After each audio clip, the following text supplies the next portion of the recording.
A veces pienso que no tenemos suficiente tiempo para una vida.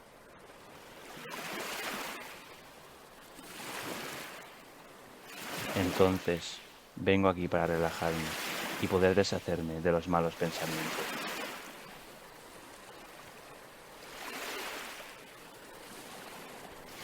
El sonido de las olas me transporta a una corriente de pensamientos.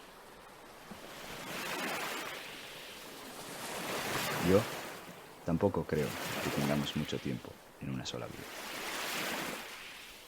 Es por eso que vengo aquí. Escuchar las olas me ayuda a ordenar ideas y tomar decisiones importantes.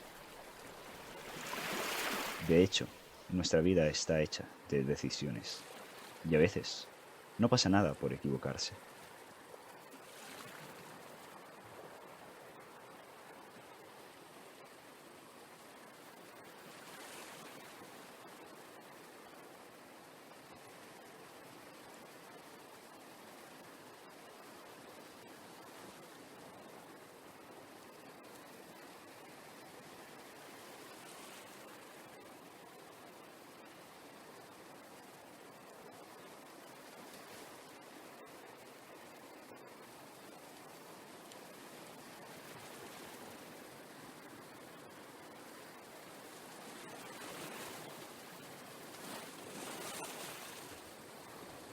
Alegría, tristeza, arrepentimiento, envidia, amor, amistad, rabia, dolor, desesperación.